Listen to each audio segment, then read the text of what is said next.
Speaking of WWE superstars, a part of our live studio audience, Mr. Jimmy Sorensen wants to know, do you think MJF is still in AEW or is he WWE bound?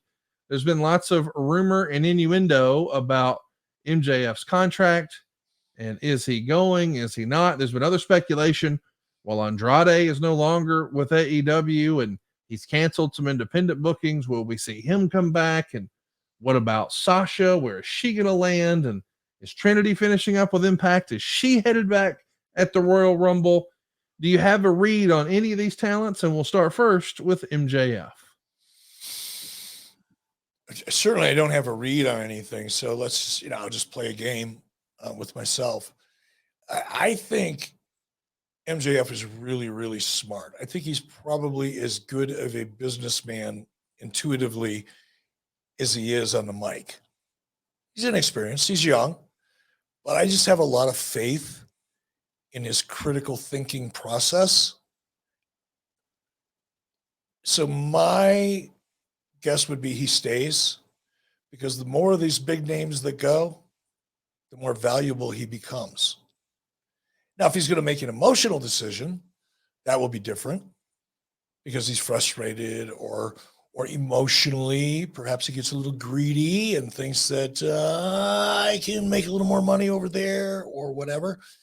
But if I'm a smart guy like MJF and I'm seeing all these big names who came in with all this promise and hope and going to change the wrestling world and a shocking surprise that absolutely achieved nothing because primarily they weren't given the opportunity. It's not their fault.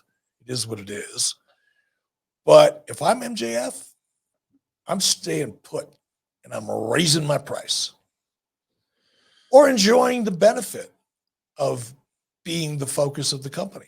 Yes, there you go. I think it's really, really crowded at the top right now in WWE with potentially Rock being involved. And we know Cody's there and Punk's there and Roman's there. And oh, did we mention Seth Rollins and Randy Orton and LA Knight? Here he comes. And why not keep doing what you're doing if you're MJF? That's what I would expect to see happen.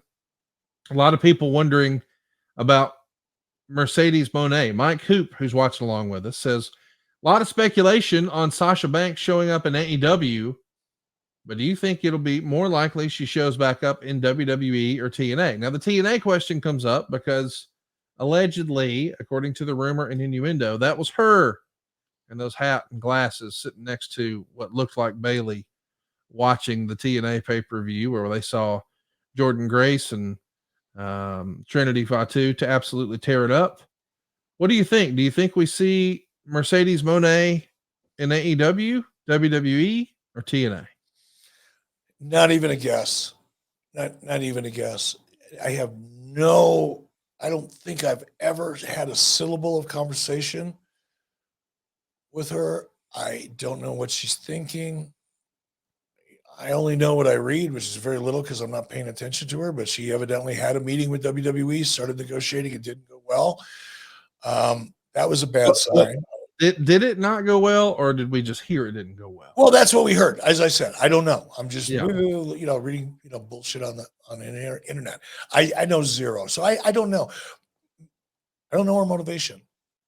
She's going to make more money and have more success in WWE. There's no question about that.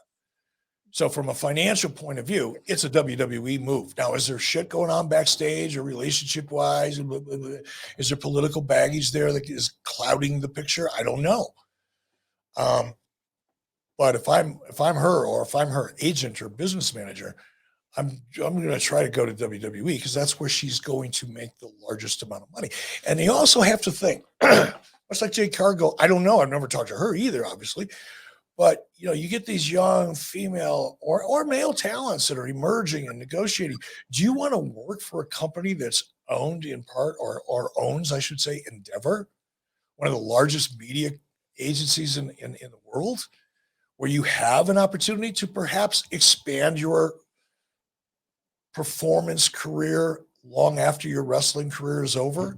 Can you work your way into movies like John Cena or Batista or obviously The Rock?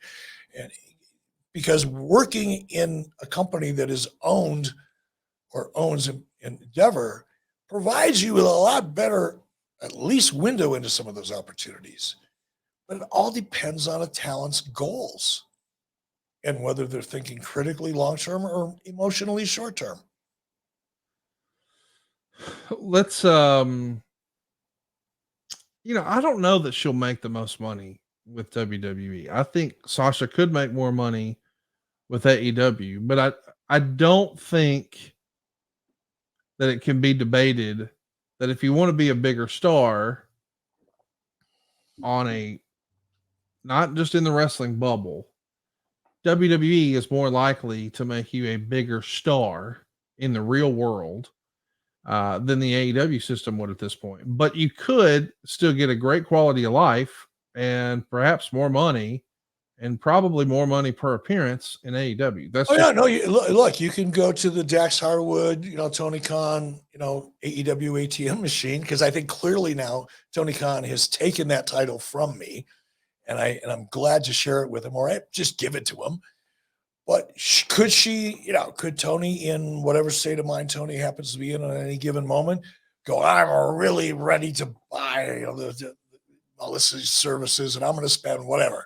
I'm going to outbid for her services because I can, because I'm a trust fund baby and I don't have to account to anybody or actually make any money.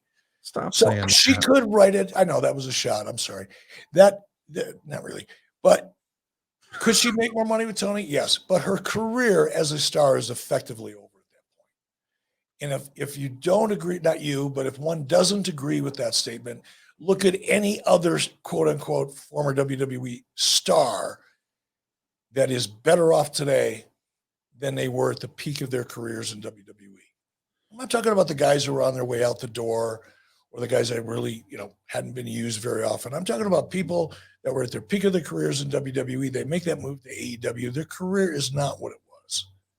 It's the end of the road. But if the end of the road comes with a big old fat paycheck so you don't need any more road, I'd be right there with you. I'd do the same thing. Well, let's say this. I do think they've done a great job with Sting. I think AEW's done a much better job with Sting than WWE did. He's got that undefeated streak. We talked about his tag match at the top of the show.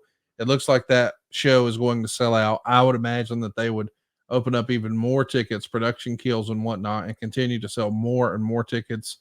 They're over 15,000 at this point. Who knows where it'll stop? Hey, it's Conrad Thompson here to tell you a little more about what adfreeshows.com is all about. Get early, ad-free access to more than a dozen of your favorite wrestling podcasts every single week, starting at just $9. That's less than 20 cents an episode each month. And yes, you can listen to them all directly through Apple Podcasts or your regular podcast apps. How easy is that? Ad-free shows also has thousands of hours worth of bonus content and docuseries like Title Chase, Eric Fires Back, Conversations with Conrad, and The Insiders. Plus new series like The Book with David Crockett, Monday Mailbags with Mike Chioda and Nick Patrick, and a whole lot more. And you want to talk about early? You can't get any earlier than listening to the shows live. You can be a part of the live studio audience as we record the podcast. Plus, ride shotgun alongside your favorite childhood heroes for live watch-alongs, Q&As, and other interactive experiences every single month. Come on now, see for yourself what thousands of other wrestling fans from around the world have discovered, that adfreeshows.com is the best value in wrestling. Check it out today, and hey, when you do, the first week is completely free. adfreeshows.com.